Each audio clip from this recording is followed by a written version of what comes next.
Selamat siang Bu. Selamat siang. Ya. Gimana kabarnya Bu? Alhamdulillah sehat. Alhamdulillah sehat. Sudah sehat. Alhamdulillah sehat Bu. Jadi mohon maaf ini mengambil waktunya sebentar Bu. Iya, Bapak. Ya. Ini terkait dengan tugas saya sebagai calon guru PKN kelas 9 berkaitan dengan tugas saya mengisi Bu untuk wawancara dengan Ibu berkaitan dengan pengambilan keputusan yang Ibu akan selama ini di sekolah. Yang pertama, selama ini bagaimana Ibu dapat mengidentifikasi kasus-kasus yang merupakan dilema etika Bu? Sebenarnya sih untuk mengetahui jenis kasus itu termasuk dilema etika atau bukan itu melihat kepentingannya tidak. Apakah itu benar atau salah ya. Jadi jika kasus itu kasus yang masuk dilema etika berarti dari kedua posisinya itu sama-sama benar. Hanya kepentingannya yang bisa bertentangan. Tapi kalau misalnya dari keduanya itu salah satunya sudah jelas-jelas melanggar moral, itu sudah jelas bisa kita masukkan dalam kasus termasuk rujukan moral. Untuk pertanyaan kedua ini Bu, selama ini bagaimana Ibu menjalankan pengambilan keputusan di sekolah, terutama untuk kasus-kasus di mana dua kepentingan itu sama-sama benar atau sama-sama mengandung nilai kebajikan Bu?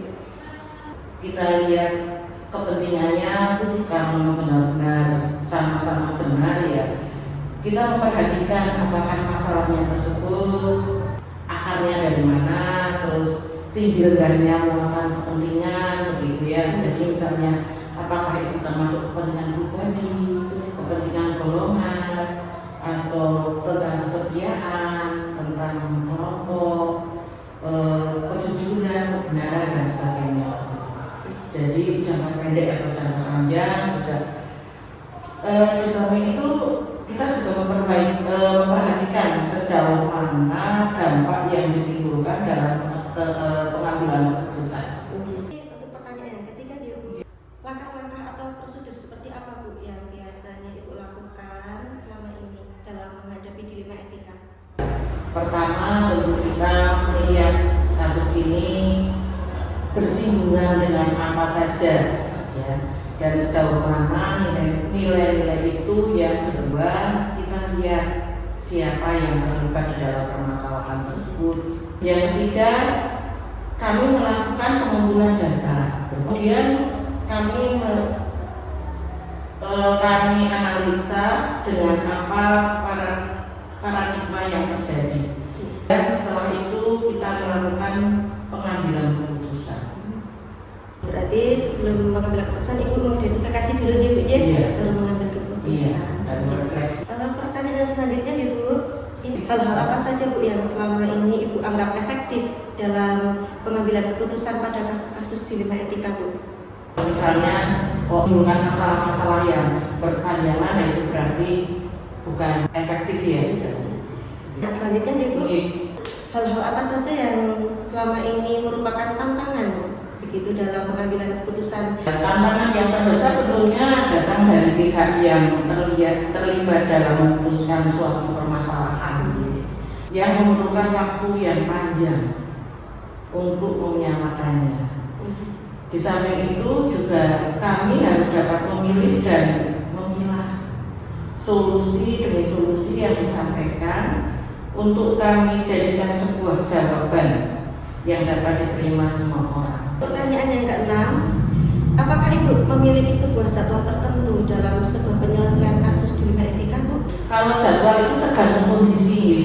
Jadi kasus yang terjadi itu kadang-kadang kan kalau sifatnya itu segera, berarti kita tidak boleh membuat jadwal terlebih dulu, harus kita putuskan saat itu juga. Namun kalau masalah itu masih bisa kita tunda, maka kita buat jadwal tertentu supaya hasil putusannya itu bisa efektif dan efisien.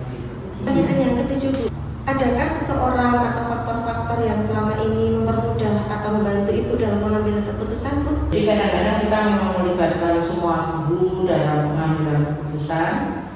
Terkadang juga hanya melibatkan beberapa guru atau wali kelas atau hanya guru BK atau hanya wakil kepala sekolah begitu.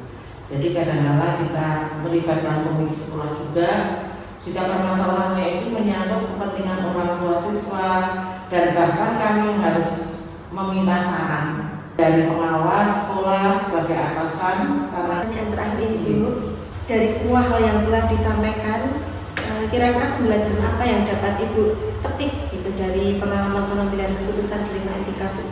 mengidentifikasi kasus yang terjadi harus dilakukan dengan pemikiran yang matang. Itu ya. Artinya dalam pengambilan keputusan saya harus memperhatikan kepentingan kedua sisi. Terima kasih Bu, jawabannya luar biasa sekali. Ya, saya sampaikan Kemudian terkait dari ini untuk kesimpulannya, setiap permasalahan atau dilema etika yang Ibu rasakan di sekolah itu tentunya tidak bisa diambil keputusan sendiri gitu ya. Mungkin Bu, ini mohon maaf, terima kasih sekali. Sama-sama, semoga lancar sukses untuk selanjutnya. Amin. Amin. Terima kasih ya Bu. Sama-sama ya.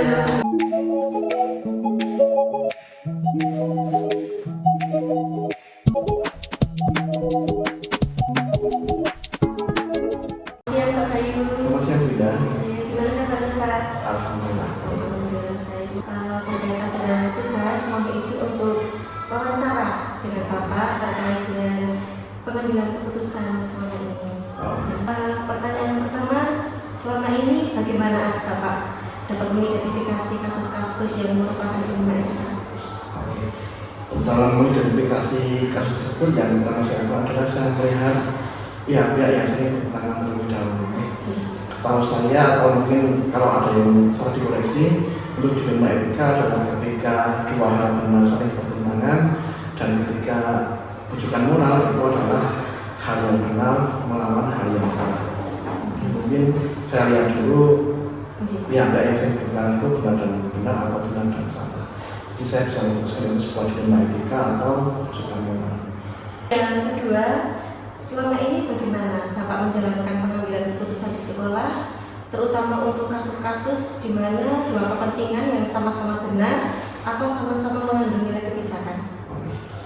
Yang selama ini saya lakukan ketika saya mengambil keputusan terkait dengan dilema etika nih, saya melibatkan banyak pihak untuk saya ajak musyawarah. Artinya di sini ketika saya sebagai pimpinan tidak serta-merta mengambil keputusan itu secara sepihak, tapi saya melakukan musyawarah dengan banyak pihak utama. Yang paling sering saya ajak musyawarah adalah baik guru, komite dan juga wali murid.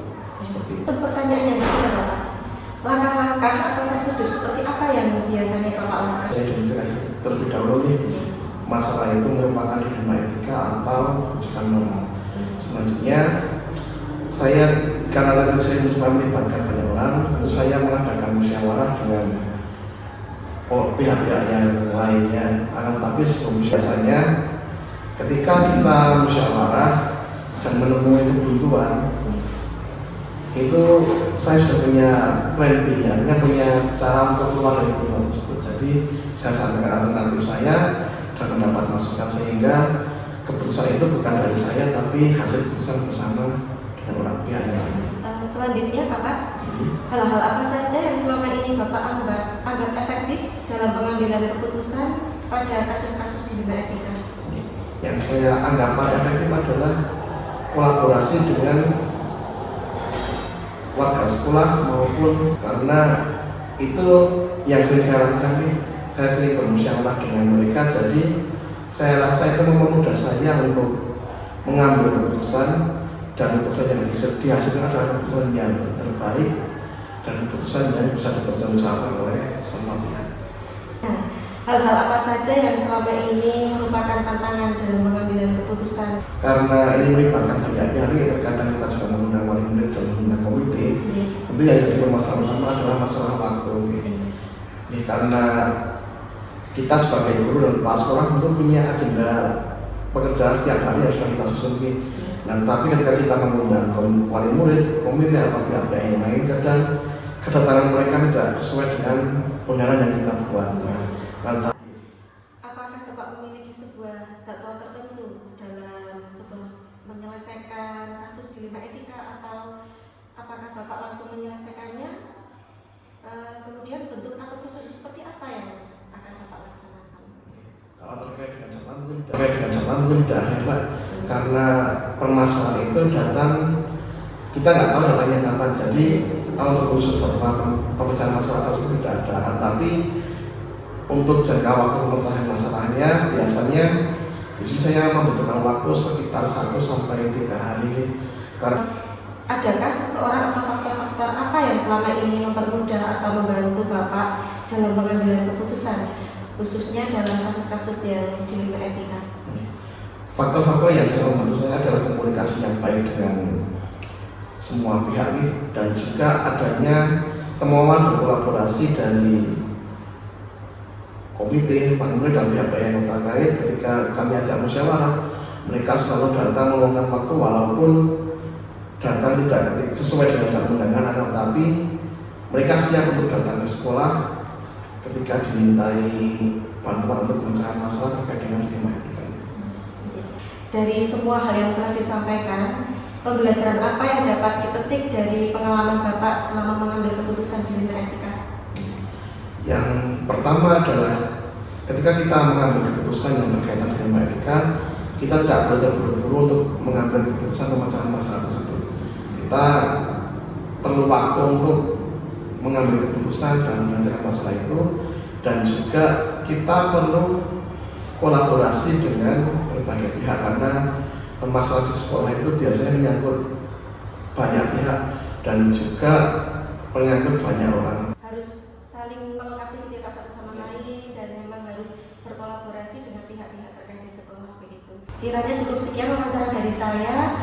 Terima kasih atas waktunya. Mohon maaf apabila ada kesalahan. Terima kasih ya Pak. Iya, sama-sama.